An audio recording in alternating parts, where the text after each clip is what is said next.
औरतों के शरीर का सौदा करके दौलत कमाने वाले लोग तो मैंने देखे थे, लेकिन अपनी मां का सौदा करने वाला दलाल मैंने अपनी जिंदगी में पहली बार देखा है। ये कहानी है एक ऐसे अभिनेता की जिसने रिजेक्शन सहा। सभी ने कहा कि इसके साथ काम कौन करना चाहेगा, पर यह बना सदी का महानायक जिन्हें हम अमिताभ बच्चन के नाम से जानते हैं। कौन है वो माइकल लाल जो अपनी मां का दूध आजमाना चाहता है? आजा सामने। कुत्तों, कमीनों, आप हाथ उठा के दिखाओ। आओ, एक की खाल न खिंचवा दी तो मेरा नाम भी विक्रम नहीं। अमिताभ बच्चन साहब का जन्म 11 अक्टूबर सन 1942 इलाहाबाद में हुआ। पिता महान कवि हरिवंश राय बच्चन और मां तेजी बच्चन। ये क्या कह रहे हैं डैड? मैं वहां क्या करूंगा? बिजनेस के बारे में मुझे क्या मालूम? जब इनका जन्म हुआ था तब इनका नाम इनकलाब रखा गया। ऐसा माना गया कि ये वो दौर था जब भारत छोड़ो आंदोलन चल रहा था और सभी क्रांति की भावना के साथ आगे बढ़ रहे थे, इसलिए इनका नाम इनकलाब रखा। डैड, सोच के देखा कि इसके बारे में सोचना ही बड़ा मुश्किल है। मतलब सोचने गया तो सोच ही नहीं सका।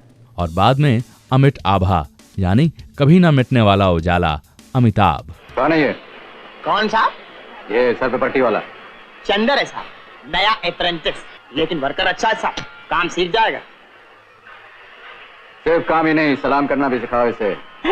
ये बात तो सभी जानते हैं कि फिल्म 7 हिंदुस्तानी से अमिताभ बच्चन साहब ने अपनी एक्टिंग करियर का सफर शुरू किया।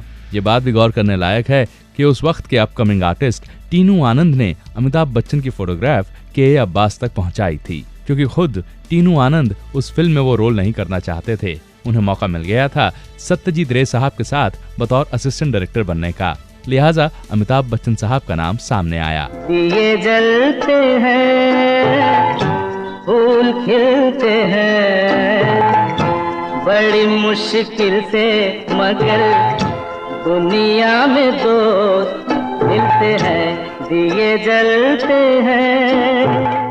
पर एक्टिंग करियर पर बात करने से पहले गौर करना होगा इस बात पर कि इनकी आवाज को एक नहीं बल्कि 2 बार ऑल इंडिया रेडियो ने रिजेक्ट कर दिया था। पर हैरानी इस बात की होती है कि फिल्म इंडस्ट्री में इनकी पहली कमाई हुई वॉइस ओवर से ही। जी हाँ, फिल्म भुवन शोम में इन्होंने नरेशन किया था, जिसके लिए इन्हें 300 रुपए मिले थे। अच्छा चलो है माँ, बस थोड़ा सा और सीख लें दो, उसके बाद देखना हम दोनों अपना अलग से ऑफिस खोल लेंगे। अमिताभ बच्चन की मुफलिसी का आलम ये था, कलकत्ते में नौकरी छोड़ जब ये मुंबई की तरफ आए, कुछ रातें इन्हें मरीन ड्राइव की फुटपाथ पे बितानी पड़ी। वक्त यूं भी था कि ये बतौर एक्स्ट्रा एक फिल्म में एक्टिंग करने गए थे। ये भीड़ में खड़े थे और इन्हें थोड़ा सा मेहनताना मिलना था। इससे पहले कि ये बतौर एक्स्ट्रा काम कर पाते, लेजेंडरी एक्टर शशि कपूर ने अमिताभ बच्चन को देख लिया और इन्हें डांटा और कहा कि तुम बड़े किरदारों के लिए बने हो, छोटे छोटे किरदार निभाकर इस तरह क्राउड सीन में खड़े होकर तुम करियर नहीं बना पाओगे। यही मेरी इच्छा है, यही मेरी प्रार्थना है। और अमिताभ बच्चन को उस फिल्म से बाहर कर दिया। और शशि कपूर ने सही कहा था, जो आगे हुआ ये तो हम सभी जानते हैं।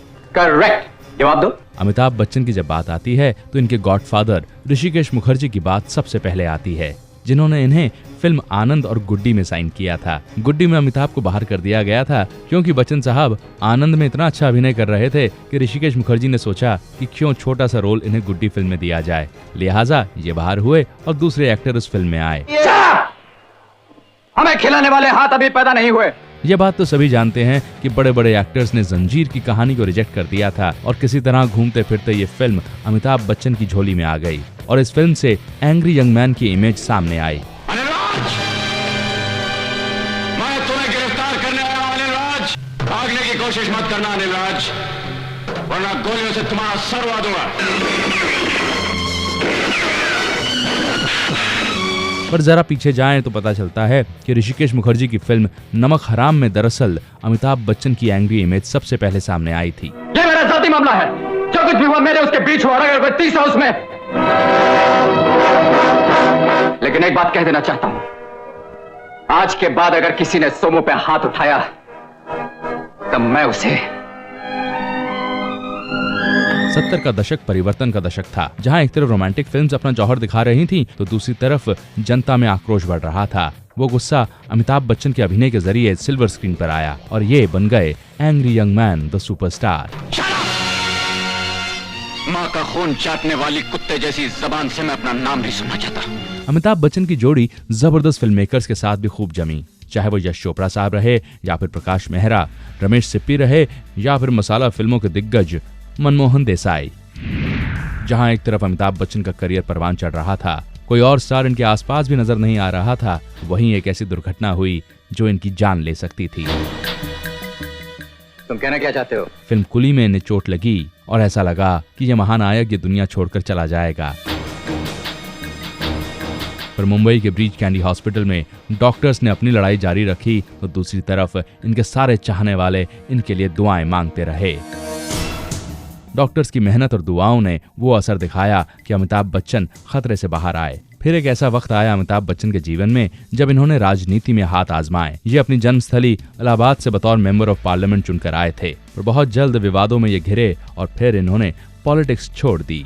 आज का दिन, आज की तारीख, आज का वक्त याद रखने के लिए आप सब गवाह हैं। अमिताभ बच्चन साहब के निजी जीवन की तरफ रुख करें तो पता चलता है कि इनकी शादी जया भादुड़ी जी से हुई।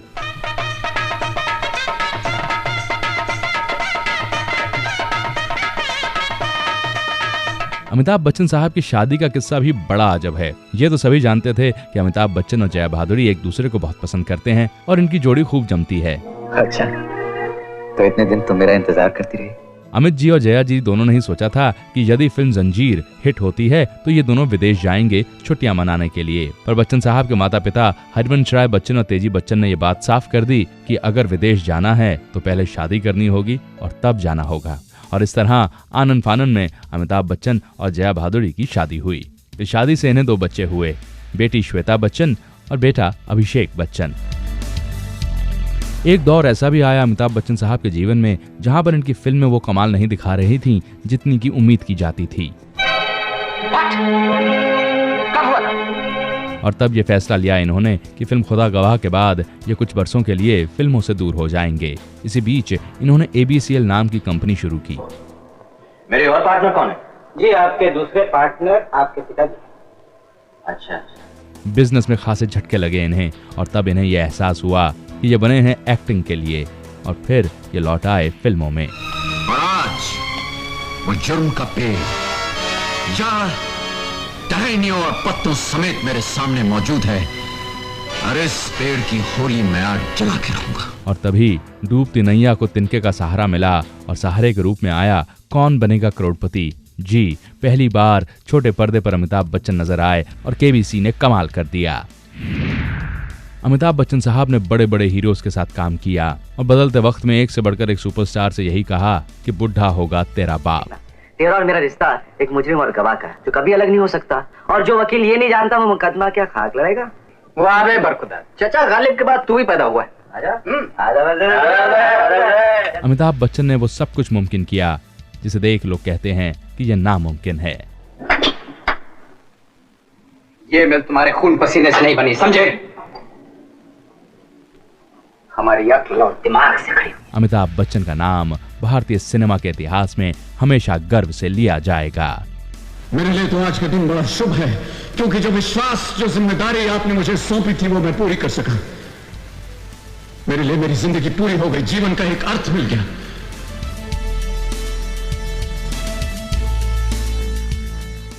महान प्रतिभाओं के जीवन के बारे में जानने के लिए सब्सक्राइब करें पीपल एंड हिस्ट्री।